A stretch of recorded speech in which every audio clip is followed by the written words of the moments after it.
Hello everyone, welcome back to my channel. My name is Amelia and today we are gonna Hello everyone. Hello everyone, welcome back to my channel. My name is Amelia and today we are going to get into another reading journal video setting up for the month of June, and then we're going to go ahead and talk a little bit about my planned TBR for June. So let's go ahead and jump right into the journaling section now. Alright, so we're going to go ahead and get started with the journaling portion. I apologize if you can hear like some background noise in the voiceover, but it's a lovely Saturday, so all of my neighbors are out enjoying the warm weather and the sun.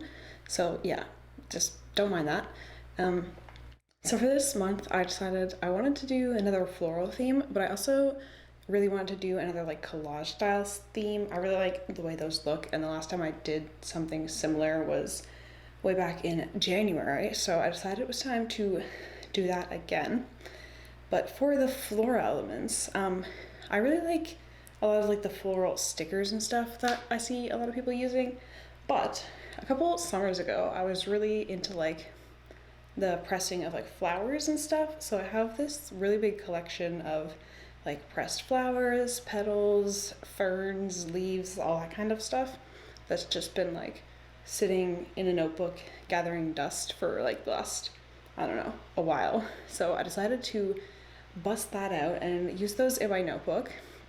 Now I had to, normally when I've done some like, I don't know what you call it, like art, I guess, with the dried flowers, I've used Gorilla Glue to attach them because you can use like a really small amount so the glue doesn't like bleed out from the sides, but it's also like really sticky and works really well for like bigger things, like heavier stuff. However, when I went down to get my Gorilla Glue, Super Glue, whatever you want to call it, that's just the brand name, it was hard as a rock, so I had to improvise a little bit because I didn't feel like going to the store and buying another one only to have it harden up again in like another year or whatever. So I found some white glue in my cupboard and I just like took a paintbrush and like painted it onto the back of all of my floral greenery bits and stuck it down using that. And that worked pretty well. It wasn't like as instantly sticky, so I had to like press them down quite a bit. And then I will end up actually like, not all of the, like it didn't really work that well for sticking like the foliage to the other foliage. So the pieces that were on top of other greenery and not on top of just the paper weren't sticking super well. So I ended up like taking a piece of just like spare paper and a couple of books, as you can see here, and just like weighing it down. And then about 30 minutes later, I came back and took all the weight off, and it was, I think the glue was pretty dry by then and things were sticking down a lot better. So then I just went ahead and trimmed off all the overhanging bits, and then the other elements that I'm using in the collage are just the tea-stained paper that I've used quite a few times now, and then the pages from The Hobbit. So that is most of the cover page, and then I'm just going to go in and add a little bit of a thin border with a small micron pen. And I'm stamping in June with the same stamps that I used last month, but I think it's okay. You don't often look at each cover page like one after the other, so I think it's okay if they have some similar elements. And then with that done, I'm moving on to the left-hand side page, and usually I use this page for my page's red tracker, but I actually decided that I wanted to include a slightly different page this month. I'm going to include a month in review page, so I'll like lay it out now, and I'm going to add like the title and stuff.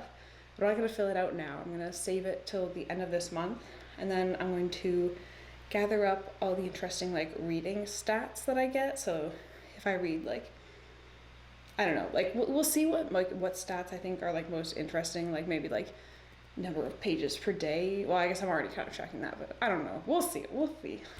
I'll figure it out at the end of the month when I see like what kind of things I've read in and what like quantity. But I'm just doing a similar kind of style on this page where I'm putting down some tea-stained paper, some Hobbit pages, and then I'm kind of laying out just a couple of botanical elements because I want to keep most of this page blank so that I have more space to include like graphs or like interesting information. So just kind of making a little bit of like a frame out of like some botanicals, and then using this actually quite big flower piece, which was kind of difficult to get to glue down just because the stem and everything is quite thick. And then I ended up putting it kind of like on the curve of the page, like where it curves into the spine. So it doesn't actually end up like gluing down perfectly flat in the end, but as long as I'm careful with the part that's kind of like lifting a little bit, I think it should be okay. Like most of it is not like coming off, so it should be fine.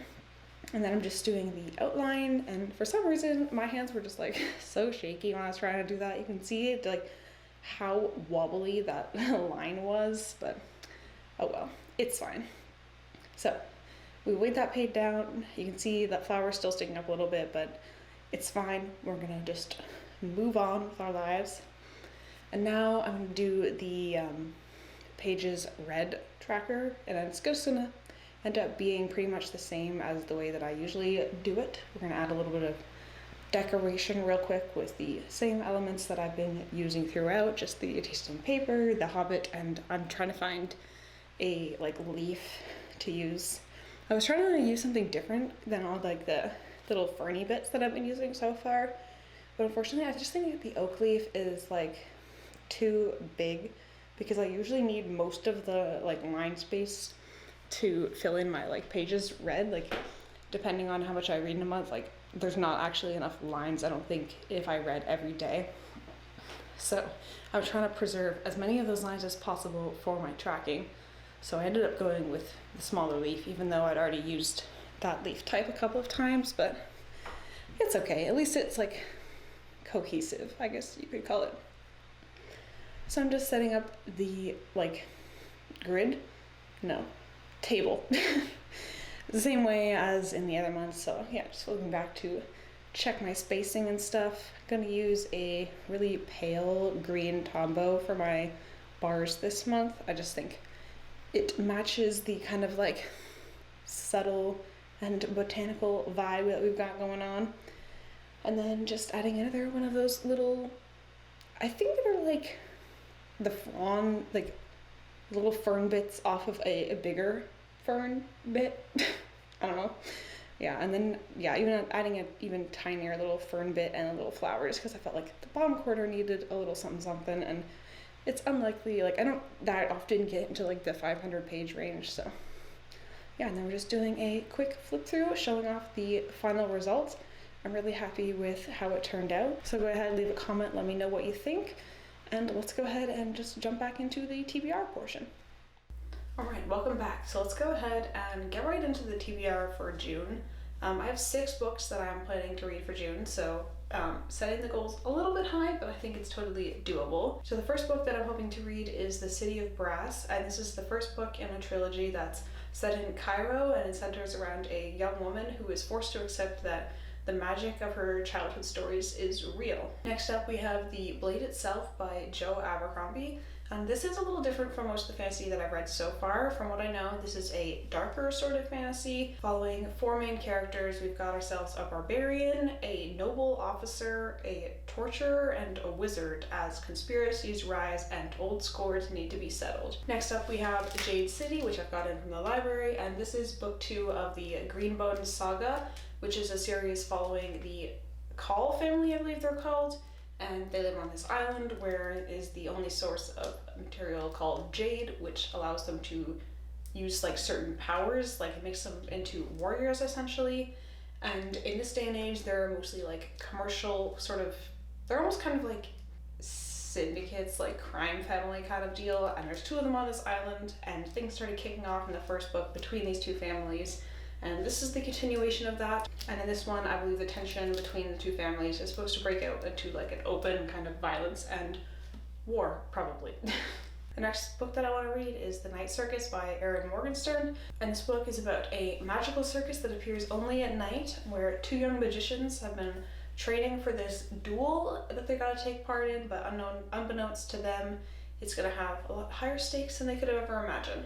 Next up we have A Day of Fallen Night, and this is the other book that takes place in the same world as Priory of the Orange Tree, and this is supposed to take place before the events of Priory, and it's supposed to be following another set of young women as they try to deal with the consequences of the Dreadmount erupting and the violence and chaos that ensues. Alright, and the final book that I am planning to read is The Fellowship of the Ring by J.R.R. Tolkien, and I have of course read this book before. I've read Lord of the Rings several times, but it's been at least a year, maybe two, since I've read it, so I think the time is ripe for another reread. And I would really like to try to do a more close reading of this and potentially actually annotate it, but I haven't annotated any books before, so I feel like it would be fitting for this to be my first one. Alright, so those are all the books that I'm planning to read physically this month. I'll probably also listen to a couple of audiobooks, but I usually just kind of pick those on a whim. There's not really anything I have specifically planned out. So those are all like the physical fantasy books that I'm planning to read. So I'd love to know what you're planning to read this month. If you've got a TBR going on, go ahead and leave it in the comments. But that is all that I have for you today. Thank you so much for watching, and I will see you next time.